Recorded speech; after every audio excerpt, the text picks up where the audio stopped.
Bonjour Jean-Paul Billaud. Bonjour Sandrine Manteau. Vous avez une énergie folle, là, ça fait déjà plusieurs heures que vous êtes avec nous alors qu'on fait des tournages. Oui, absolument. Alors, moi je ne vous connais pas si bien que ça, pourtant on est beaucoup d'ailleurs dans le Montargois à penser la même chose que moi. Vous êtes partout. Vous avez donc un petit magazine qu'on voit dans les commerces. Voilà, tout près, tout proche. Je dirais à 5500 exemplaires sur le Gâtinais. Voilà, et il y a parallèlement à ça, donc, le Connecté. Voilà, le connecté.fr qui est un site internet, absolument. Qui parle de l'actualité. Qui parle de l'actualité, alors qui parle aussi, j'allais dire l'actualité actuelle, c'est quand même beaucoup plus le Covid que les spectacles. Hein. Vous en discutiez tout à l'heure avec les responsables de spectacles. Oui, Oui, effectivement. Donc là, on est tous un peu phasés là-dessus, bien sûr. d'accord. Donc, je vous disais, on ne se connaît pas bien. Il y a un homme en noir qu'on voit partout dans le Montargois avec une sorte de don d'ubiquité quand même assez impressionnant. Et vous êtes qui, Jean-Paul Billaud? Je m'appelle Jean-Paul Billaud, donc je sais pas. Alors je précise tout de suite, évidemment, mais tout le monde aura bien compris que je ne suis pas le président de l'agglo montargoise, ça c'est clair. Ça vous fait pas souffrir? Ça va? Non, mais il faut avouer que la première fois que j'ai appelé un imprimeur pour prendre rendez-vous, pour faire un devis pour une de mes revues, et quand je suis arrivé, il me dit « Vous êtes qui ?» Je dis « Jean-Paul Billaud ». Il dit « Non, c'est pas possible, vous n'êtes pas le maire de Solterre ». Je dis « Oui, mais je suis de Solterre, je m'appelle Jean-Paul Billaud, comme Jean-Paul Billaud, le maire de Solterre, et aujourd'hui président d'agglo. Et oui, c'est d'une particularité, j'ai un homonyme et je suis son homonyme. Et en fait, vous êtes voisins même, vous disiez. Eh ben, quand nous étions ados et enfants, moi quand j'étais ado et lui il habitait en face, quoi, globalement, sur la Nationale 7. À l'époque, il y avait des boîtes aux lettres, certes, mais pas de numéro. Donc on était tous les deux adressés route de la Nationale 7 et donc il est arrivé quelquefois, effectivement, que je reçoive son courrier et lui le mien. Bon. Alors avant de créer ce Connecté, le Connecté, il a 2 ans en fait. C'est ça? Et ben voilà, donc les sociétés ont été créées un 1er avril, c'est pas une blague, en 2019. Vous avez une vraie activité de journaliste de terrain à l'heure actuelle sur le Montargois. Néanmoins, ce journalisme de terrain, eh bien, vous l'avez pratiqué ailleurs. Moi, dans les années 80, j'étais journaliste, correspondant de presse, journaliste sportif pour l'Éclaireur à la République du Centre. Donc, si vous voulez, et pour les plus anciens, et je leur dis que c'est Jacques Fortuné qui était le dessinateur de l'Éclaireur qui m'a fait rentrer à l'Éclaireur. À l'époque, le patron, c'était Jacques Denis Lessave, etc.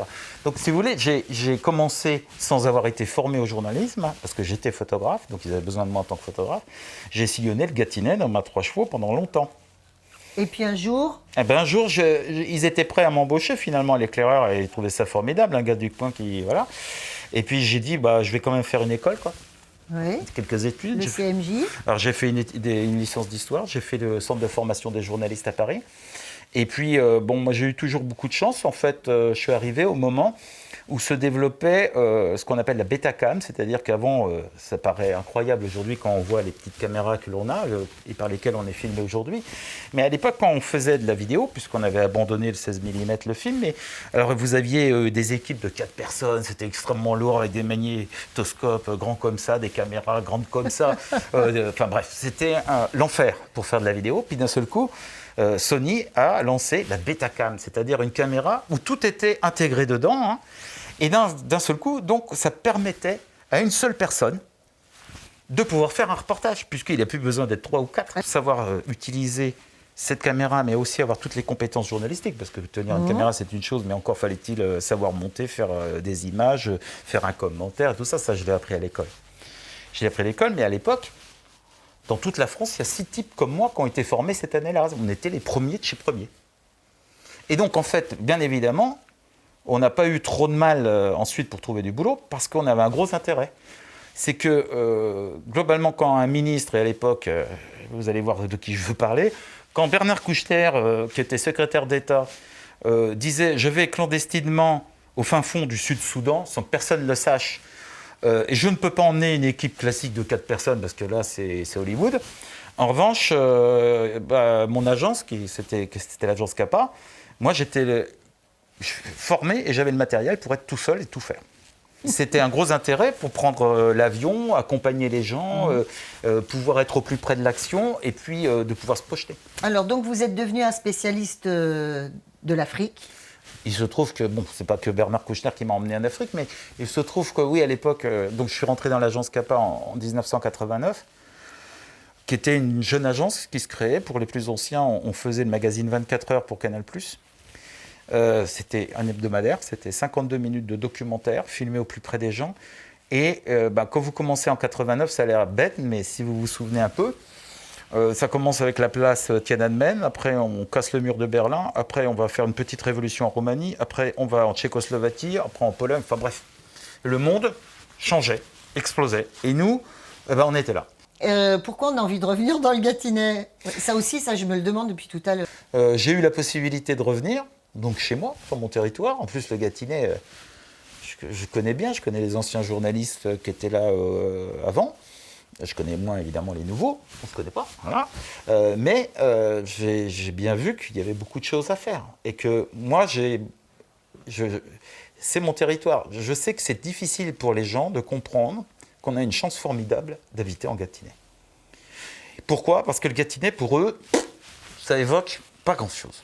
On dit souvent que c'est un territoire bâtard, un territoire de transition. C'est un territoire de transit, ça l'a été longtemps. Quand vous aviez les Morvandiaux qui allaient chez les Beaucerons pour faire chaque été la récolte de blé, ils passaient par chez nous, puis ils repartaient dans leur forêt pendant tout l'hiver. Alors quelquefois ça se passait mal évidemment, parce que comme ils revenaient avec de l'argent et puis qu'on faisait des balles dans le Gâtinais, quelquefois ils emballaient un peu les filles du Gâtinais et puis ça ne plaisait pas aux gens du Gâtinais, mais voilà. Après moi je me suis rendu compte qu'il y a une richesse qu'on a conservée mais que personne ne voit bien, c'est notre environnement. On a un environnement formidable. Et moi l'intérêt c'est que je veux, et dans ce que je fais dans la presse, c'est pas rétablir un sentiment de fierté. Parce que ça, c'est un peu prétentieux, mais d'être fier de là où on est. Et je veux dire, les gens ne se rendent pas compte qu'ils ont des richesses formidables tout autour de nous, parce qu'on leur a peut-être pas bien présenté ou ils se sont habitués. Exemple, vous avez l'Arboretum des Bars, à Nogent-sur-Vernisson. Si vous en parlez aux États-Unis, quand vous dites Arboretum des Bars, ça fait voilà. Mais si vous en parlez dans un coin du Gâtinais, les gens ne savent pas, ils ne viennent pas. C'est pas pour eux. Donc, ça nous pose tous des questions, pour les collectivités aussi, pour tout ça, c'est-à-dire comment on réenchante en plus la proximité pour les gens. Et puis au-delà de ça, comment on parle des gens qui sont les talents du Gâtinais. Il y en a beaucoup. Donc voilà, alors moi je suis à la fin de ma carrière, donc c'est pas... Je boucle, vous voyez, je suis parti d'ici, et hop, je reviens. Et je reviens avec forcément quelques idées un peu... pas forcément nouvelles, mais qui ici innovent. Alors les idées nouvelles, c'est les idées nouvelles, c'est que, je suis très attaché à l'image, au numérique, etc. Et je vais développer, et je développe déjà des projets là-dessus. Ça, c'est évident. Après, dans les projets éditoriaux, c'est qu'effectivement, on est dans un monde en pleine transformation. Moi, j'aime beaucoup, par exemple, les chiffres pour faire du data journalisme, ce qui est... Il faut avoir une certaine compétence, l'avoir déjà fait avant et de l'apprendre. Mais effectivement, tout à l'heure, on parlait du Covid, c'est parce que j'ai fait ça que j'ai pu expliquer la situation, parce que j'ai compris les chiffres que les services publics nous donnaient. Et puis, il faut savoir cartographier, il faut savoir faire des choses pour rendre compréhensible ce qu'on raconte. Voilà, donc ce qui est extraordinaire, c'est que vous êtes sur le terrain au niveau rédactionnel, mais vous êtes sur le terrain aussi, vous m'expliquez, pour distribuer vos petits journaux dans les commerces. C'est vous aussi qui récupérez la pub. Alors là, il y a aussi un commercial qui est... Voilà, là on est dans une période où, si vous voulez, c'est un peu compliqué aussi pour aller chercher des annonceurs, puisque nous, on a un modèle privé, on n'a aucune subvention. Et on a une particularité. Quand je suis revenu dans le Gâtinais avec mon associé qui lui habite dans le Giennois, mais c'est la continuité, on voulait créer ces groupes de presse. On avait un principe clair, c'est que qui allait nous financer? Des annonceurs, c'est-à-dire des gens qui font de la pub. Donc c'est des gens locaux. Et donc en fait, si cet argent venait des annonceurs du Gâtinais, eh bien cet argent devait être dépensé pour produire le journal que en Gâtinais. C'est bien pour ça que, si vous voulez, nous, le premier truc qu'on a fait, c'est qu'on a cherché les imprimeurs du Gâtinais pour imprimer Gâtinais. Pourquoi? Parce qu'on est en circuit court sur l'argent local. Ce n'est pas de l'argent qui va ailleurs. Je pourrais peut-être trouver un imprimeur moins cher en Ariège, comme a déjà fait un de mes concurrents, du Gâtinais. Mais vous voyez un peu l'absurdité du truc. L'Ariège, c'est déjà mieux que l'Europe de l'Est. Ou... Oui, mais enfin, alors, oui, peut-être, mais possible. Mais donc, moi, je certifie que 100% est fait dans le Gâtinais, sauf, évidemment, ce que j'appelle tous les softs, les numériques et tout ça, parce que ça, on n'a pas de data center dans le Gâtinais, on n'a pas tout ça, hein, on est d'accord, ça ne peut être qu'ailleurs. Mais si vous voulez, c'est qu'une infime partie de ce qu'on dépense, tout est dans le Gâtinais. Et c'est hyper important.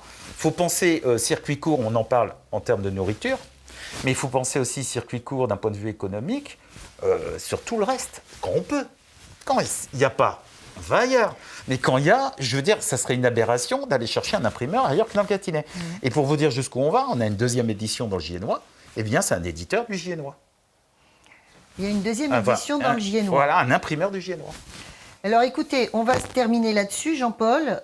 Moi, j'ai envie de dire que vraiment, vous nous avez développé votre passé de grand reporter, mais je crois bien que vous vivez cette nouvelle aventure à 100%, comme vous avez pu vivre des aventures incroyables en Afrique, et parce que vous êtes comme ça, vous êtes à corps perdu dans ce que vous faites. Oui, alors ça, c'est sûr que pour mes proches... c'est pas drôle. C'est pas forcément drôle, ouais. C'est pas forcément drôle. Mais après, si vous voulez, c'est une passion. Bon, on est d'accord.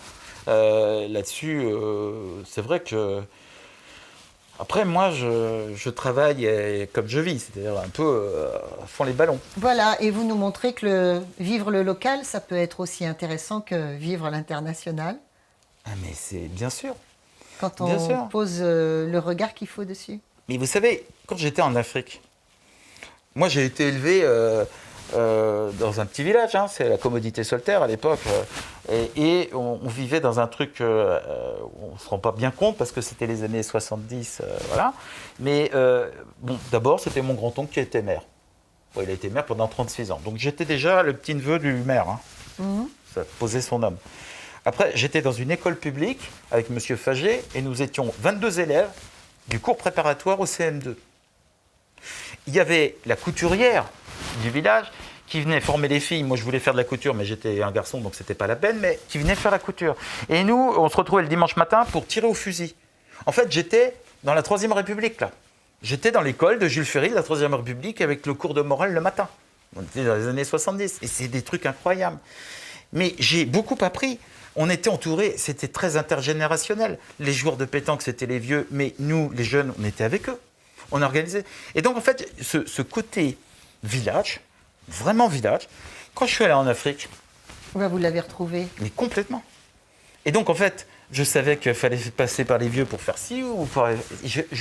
Donc, j'ai beaucoup appris aussi de mon territoire. Et ça m'a servi ailleurs. Et aujourd'hui, j'ai beaucoup appris en voyageant. J'espère pouvoir ramener un peu ça sur notre territoire.